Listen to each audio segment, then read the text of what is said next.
Hello, today we're going to talk about numeric interactions. So these are probably the interaction terms that you may already be familiar with. This is the one you get when you just multiply the covariates together. But hopefully through this lecture you'll see them in a little bit different light, and hopefully something that's a little bit more understandable. Alright, so let's start with a review of the multiple linear model. We start with data responses, y1 to yn, and to keep things as simple as possible here, we'll just have two covariates. So xij is the jth covariate for the ith response. So x11, x21 up to xn1 is the first covariate. x12, x22 up to xn2 is the second covariate.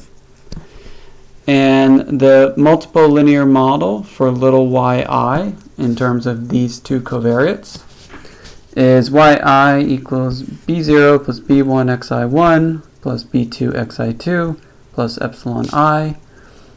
And we're making the same assumption that the epsilons are independent, normally distributed, mean zero, and they all have the same variance, sigma squared. Alright, so let's rewrite these models in a little bit different, this model in a little bit different way. So let's look at this one first that I'm calling A. So this is the exact same model as here, but I've just grouped the terms. So here I've grouped b0 plus b1 xi1, and the term b2 xi2 I've grouped here, and I've separated off the b2. The reason for writing it this way is I want you to see that you can think of the expected value of yi as a linear function of xi2. So this is its intercept and this is its slope. Now it also depends on xi1, but only one of those two things depends on xi1. Only the intercept depends on xi1. So hopefully you'll see an analogy to the factor numeric model. So what happens in the factor numeric model, you have a numeric covariate x, and the slope is always the same for every level of the factor, but the intercepts can change for the different levels of the factor. Here, when you have two numeric covariates, it's the same idea in the additive model. So the slope is always the same as a function of the numeric covariate, but the intercept can depend on the other numeric covariate. And again, this is the same exact model here, we're just writing it in a different way. So this is an additive model because the effect of the second covariate does not depend on the value of the first covariate. It's always b2. The intercepts change with the value of the first covariate, but the slope, which we think of as the effect of the second covariate, is always b2. Similarly, you can rewrite the model this way. So again, this is the same exact model, but I'm just grouping the terms differently. So here we can think of the model as a linear function of xi1. So the expected value of yi is a linear function of xi1, where the slope is b1 and the intercept is b0 plus b2 xi2. So here again, because this is an additive model, the effect of xi1 is always the same, does not depend on xi2, but the intercept can. And in particular, these intercepts, they depend on the other covariate linearly. So the intercept actually is a linear function of xi1 here. The intercept here is a linear function of xi2. Okay, so this part down here is just restating that. And down here, just restating that again. So the effects of each variable do not depend on the value of the other variable, and that's why this is an additive model. So we can call this the additive multiple linear model if we like.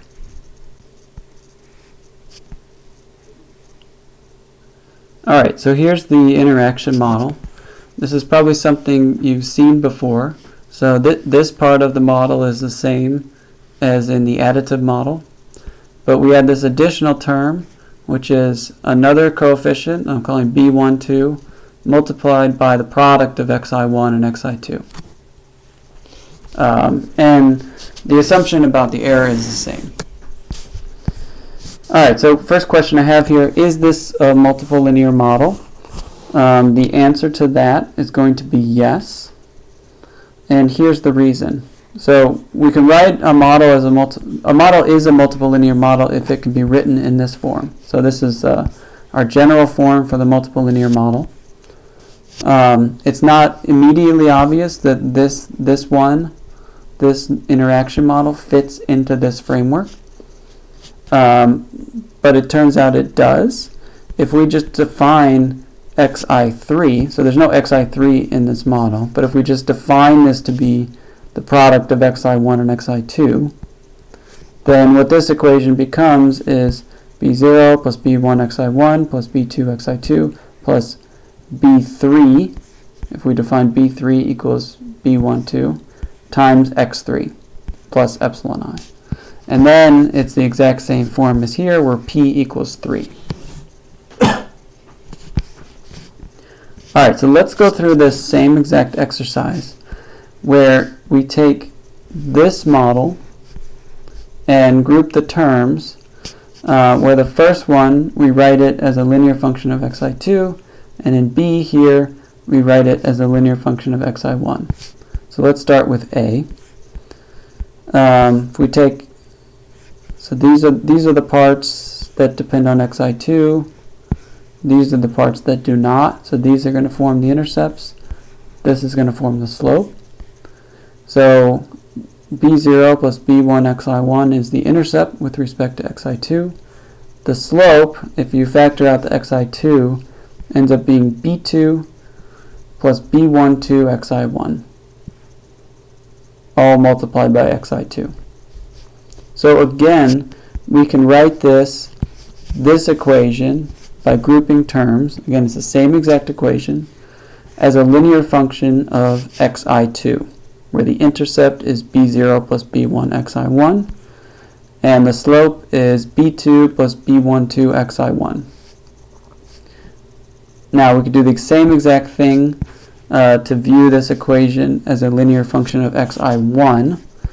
In that case, we get that the intercept is b0 plus b2 xi2, and the slope with respect to xi1 is b1 plus b12 xi2. So, equation A is linear in xi2, its intercept is this, its slope is this.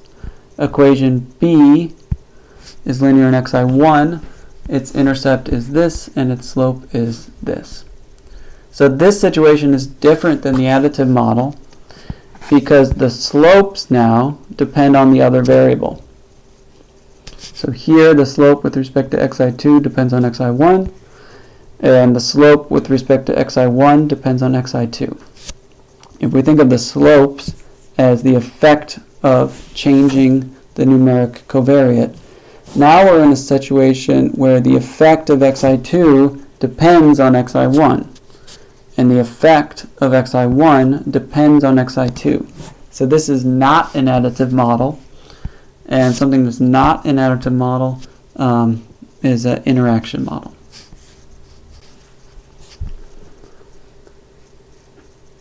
Okay, so this dependence of the effects on the other variable is a special kind of dependence.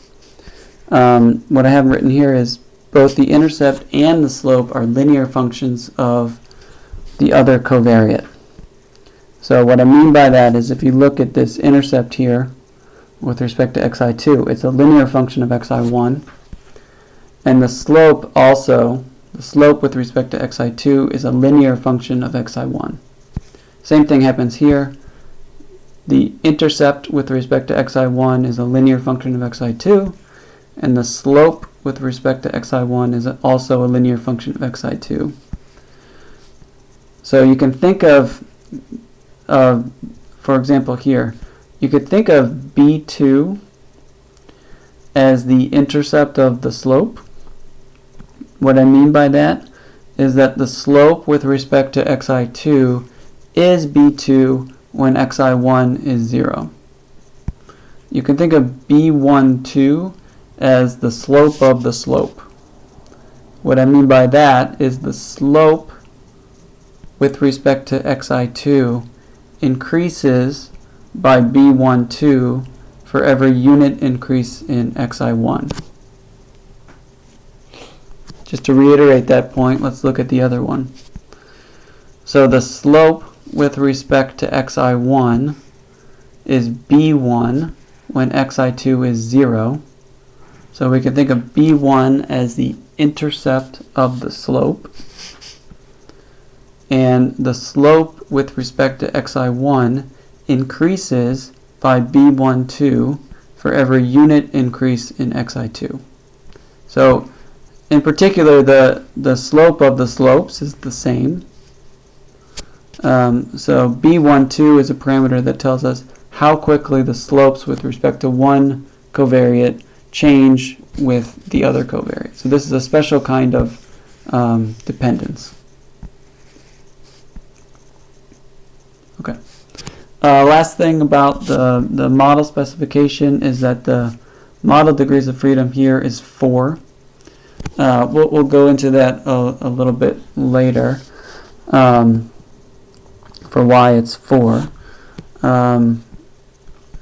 But you can think of this as just so if you think of this as a linear function of xi2, you need 2 parameters to tell us how the intercept depends on xi1, and you need 2 parameters to tell us how the slope depends on xi1. So that's why you get 4. You need 4 numbers to sort of describe this equation. And thankfully, as opposed to the factor models, we have exactly 4 parameters. So we don't have to worry about overparameterization and constraints and differing interpretations of the parameters depending on what constraint you use. Okay, let's jump into example to make these equations a little bit more concrete. So what I'm going to do in this example is I have 4 parameters here, b0, b1, b2, b12, and I'm just going to give you some values for those parameters. And I'm going to draw the expected value of yi as a function of xi2 for different values of xi1. So again, in this first equation, we could think of expected value yi as a linear function of xi2, where that line itself depends on xi1. So that's exactly what we're going to do in the example. We're going to draw these linear equations with respect to xi2 for different values of xi1. Okay, so we have xi2 on the horizontal axis. We have expected value of yi on the vertical axis, and for each value of xi1 we get a linear dependence on xi2, but the line depends on xi1. So the way we figure this out is I'm going to pick these 3 values. xi1 is 0, xi1 is 1, xi1 is 2.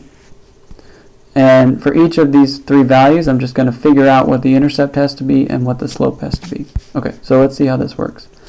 So remember that the intercept is b0 plus b1 xi1.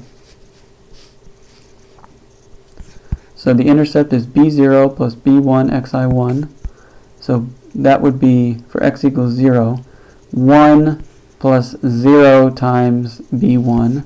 So the intercept is 1 when xi1 is 0. The slope is b2 plus b12 xi1. So the slope is going to be 0 plus b12 times 0 is 0. So to draw the line that corresponds to xi1 equals 0, you have to draw a line that has an intercept of 1 and a slope of 0.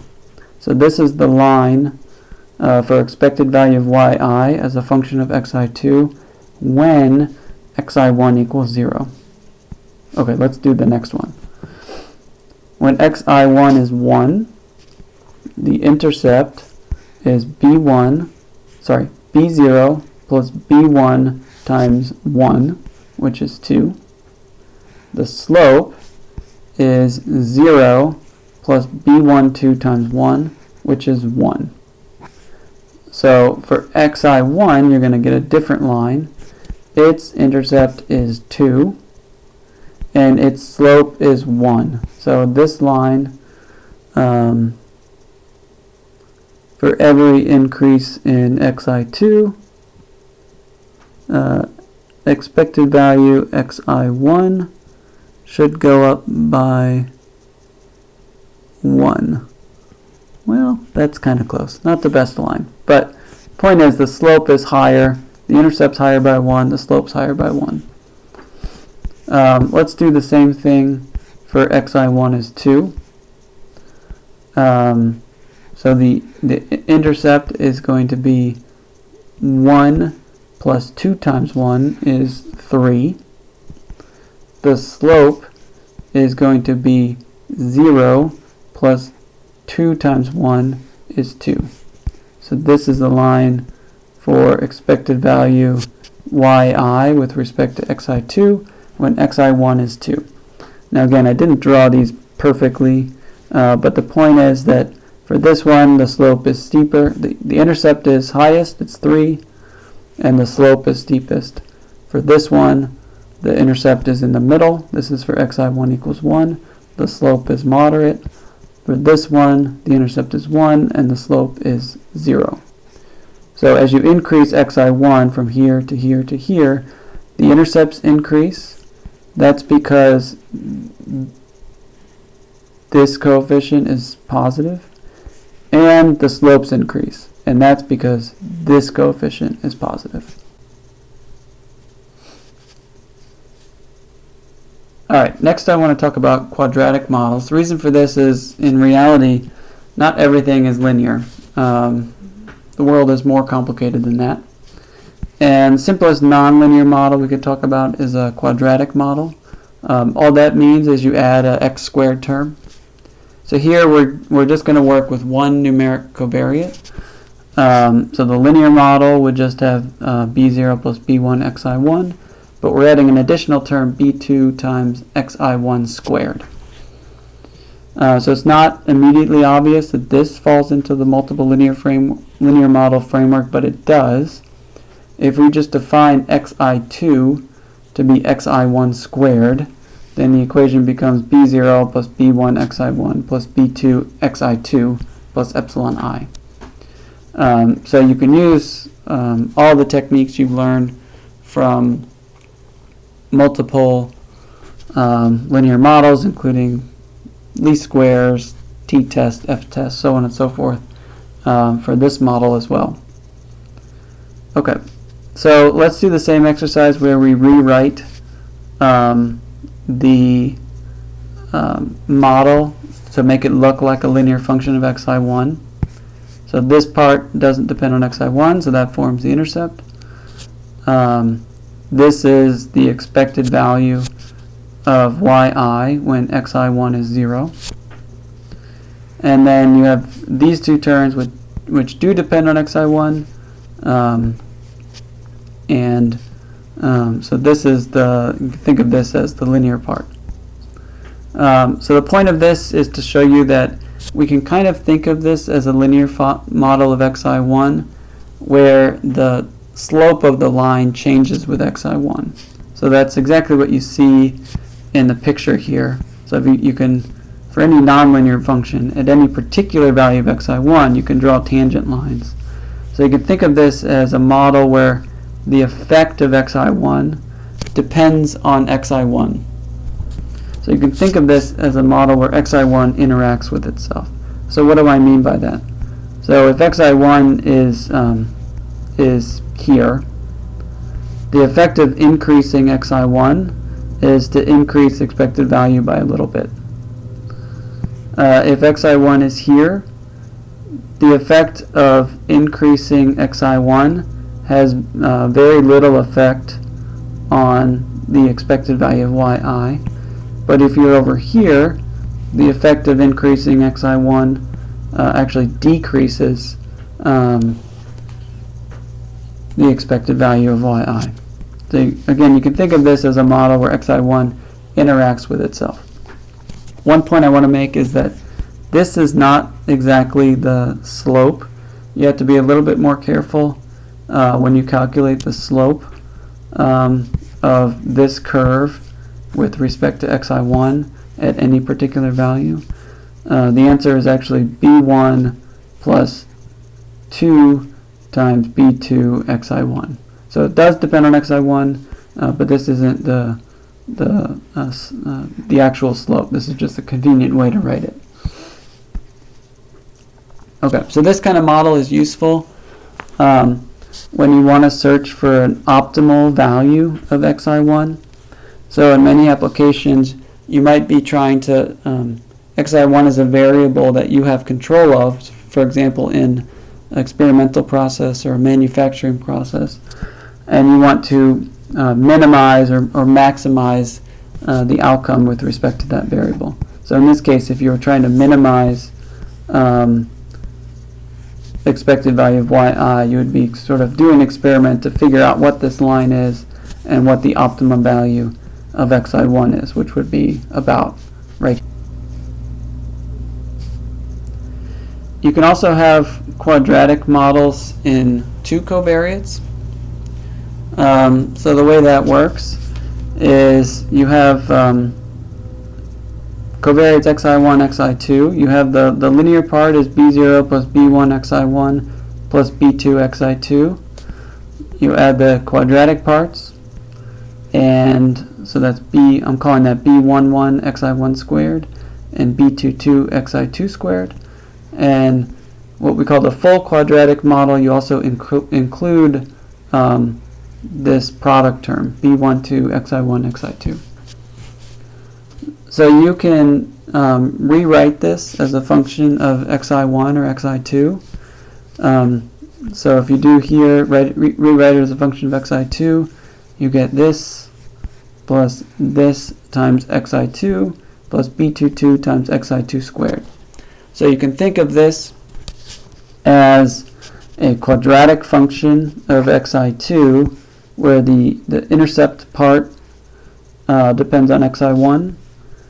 The linear part also depends on xi1, but the quadratic part does not depend on xi1. And then analogously, you could do it, write it as a quadratic function of xi1. And same thing, the intercept part does not. The intercept part is here. The linear part is here. These both depend on xi2, but the quadratic part does not depend on xi2.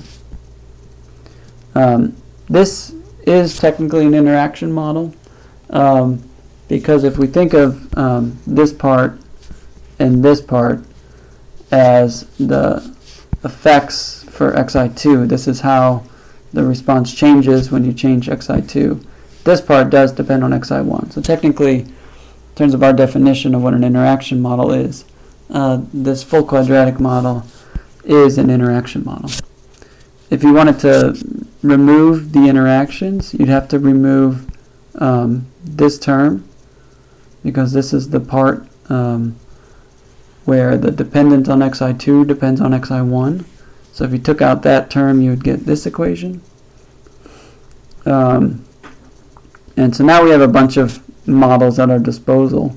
This full quadratic model requires 6 parameters to describe it. This, what I'm calling additive quadratic model, so it's quadratic in both xi1 and xi2, but the parts that depend on xi2 don't depend on xi1, and the parts that depend on xi1 don't depend on xi2. So I'm calling this an additive quadratic. If you were to get rid of, in the full quadratic, if you were to get rid of this term and this term, you'd get back the interaction model, because you'd still have this one. And if you got rid of all of these terms, you get the additive model. And these are the model degrees of freedom for these various models. Alright, and you can use f-test to compare some of these models to each other. So because you get the additive quadratic by taking the full quadratic and deleting this one, you can compare these two with an f-test. You can also do a t-test, because it would be testing for whether this parameter is 0 or not. You can compare the interaction model to the full quadratic, because you get the interaction model by deleting these two terms. You can't do a t-test to compare those two models, because it involves setting two things equal to 0.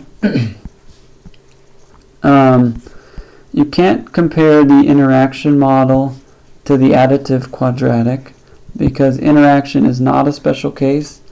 The interaction model has this term but not these terms, and the full quadratic has these terms but not this term.